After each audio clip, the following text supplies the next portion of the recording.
Let me tell you a story. After a long journey, I found myself walking up to the entrance of a dark cave. As I stood in the mouth of the cave, I felt a mixture of excitement and apprehension. This was the cave where I began my journey, and now I was returning. I was eager to reconnect with the others I'd left behind. As I made my way deeper into the cave, step by step, I could hear the familiar sounds of a fire crackling and a quiet murmuring coming from the deepest part of the cave. Eventually, I saw my old friends, but they looked different to me now. They hadn't changed, but I was seeing things about them that I hadn't noticed before. As I walked up to them, they all suddenly glared at me with suspicion. "What do you want?" one of them growled. "I've just come to tell you about my journey," I said, and smiled to ease the tension. "It's been a long time since I was here. I wanted to tell you about what's happening outside the cave." The group exchanged wary glances before one of them spoke up. "We don't care about what's outside the cave," he said. "We're happy here." "But there's so much more out there," I said, pointing towards the mouth of the cave. "There's light and color and beauty. You don't have to be stuck here in the darkness." But the group just looked at me like I was crazy. "Here's just fine, thanks. We're safe, and we already have everything we need." I tried to explain. "You don't realize what you're missing. You have to come and see. It's overwhelming at first, but when you spend some time out there, you'll understand." I was as convincing as I could be, but I couldn't fully describe it in any way they would understand because they had never left the cave. No matter what I said, they refused to listen. Eventually, they became angry and defensive, and before I knew it, they were attacking me. "Leave us alone," they shouted. "We don't care. Go away." One of them pushed me back and I stumbled as I tried to defend myself. It was no use. Frustrated and disappointed, I left the cave with my head hanging low. I don't think it's difficult to argue that the world we live in is not the real world. If you're consuming this content on a website, if you're surrounded by machines and right angles, if you buy your food from a supermarket, then you don't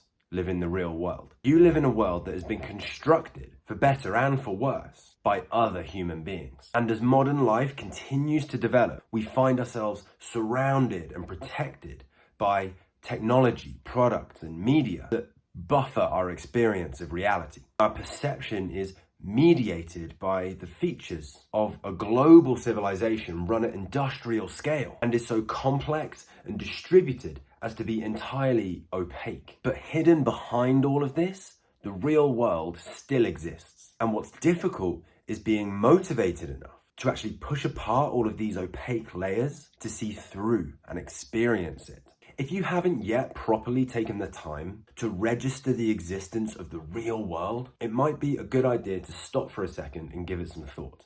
Now, you might come to the conclusion that this cushioned, caged world we live in today is a product of oppressive systems or deceivers that push self-serving ideologies. That might lead you into a state of feeling powerless and alienated and abused. These types of conclusions can be dangerous. So I'm not going to spend time convincing you that you've been trapped, because you've not been trapped. Instead, I'm going to make the case for a new way of being that keeps you in contact with the real world as you enjoy the benefits of technology, media, industry, protection, and the things that have been built in good faith by other human beings just like you. I want to invite you to spend some time away from the place where it's safe and familiar and move out to where it might be a bit overwhelming and a long journey from where you started, but it's worth it. Reality is less like a series of objects and more like a series of processes, each with a beginning, a middle, and an end. Every one of these processes works within larger processes that are shaped in a similar way. You might have heard this interesting fact before. Every 5 to 10 years, the human body changes over its material. So all the atoms that make you now are not all the same atoms that made you when you were a child. But you still exist from then to now as a continuous process that gathers, arranges, and exports material according to a specific plan that's encoded in your DNA. This process that has your name, aka you, can either work well or work badly inside the processes that surround it.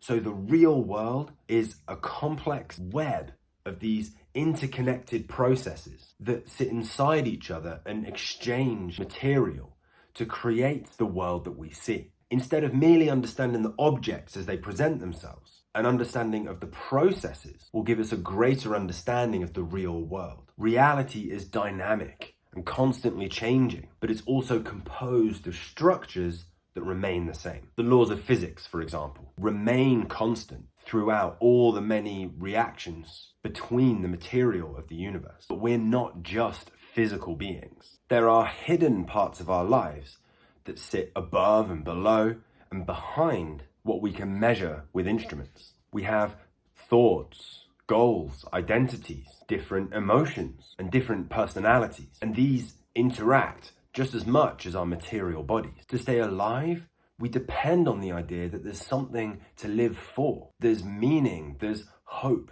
there's direction. This is the only reality you can reasonably accept if you plan on staying alive. Every day we rely on the fact that there's a beginning, a middle, and an end to what we do. And the real world expresses this by showing up as a process that's deep and full of light and color and beauty, because it governs the lives of real people like you and me. By joining in with this process, as it has been shown to us by many people that have come before us, we can come together in a way that's healthy because we're working well with each other, within ourselves, and with reality. So what does this mean practically? It means doing things that have a beginning, a middle, and an end. Problem with that is that it's hard to do these things. And because it's hard, our modern lives are overrun by technologies that remove the burden of striving. So we don't have to suffer the hard things. If you want a result, there's often a button somewhere you can press, and in a few moments, it's there. But this is not how things work in the real world. The real world is like growing a plant. You dig the soil, you plant the seed, you water it, and you keep the weeds and the pests away. But while you're putting all of that effort in, you're always working with forces that are outside of your control. You can't convince the seed to germinate or dictate when the sun will shine. And you can't make the plant grow from seedling to sapling to shrub in an instant. You have to wait for it to become what it will become. But that doesn't mean you do nothing. In the real world, your plant won't grow how you want it to grow unless you do the work, even though that's hard. Have you ever tried to raise a child? When dealing with a real infant human being, you might have all kinds of ideas about how you want things to be, but you will quickly be confronted with the need for acceptance, resourcefulness, tolerance, bravery, grace. The list goes on.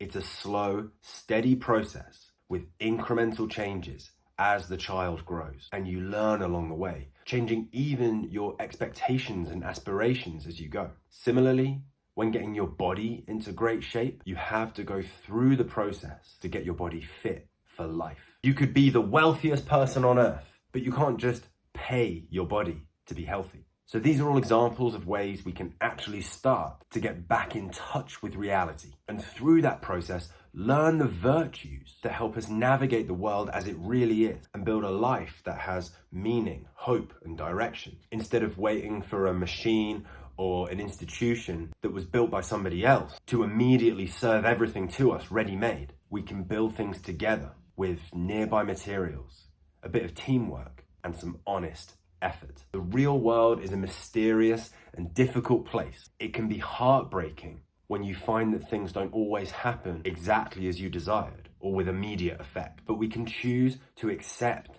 and embrace the real world by simply working towards something better and allowing that process to reveal what the world is really like. This understanding of the real world is one of the 6 core ideas that drive what I do at gymnasion.net. This is the first part of a series expanding on each of the 6 core ideas. The next part of this series is titled Green Face Meals. With this idea, I will explore the real world in a bit more depth by talking about the food we eat. What kinds of things have you done that have forced you to confront reality? What helps you to stay connected to the real world? Comment below or send me a message. My handle is @GymnasionUK on YouTube, Twitter, Substack, and Instagram. Like, subscribe, share, bookmark so you don't miss the next post, and take a look at gymnasion.net for free stuff to help with your health and fitness. See ya!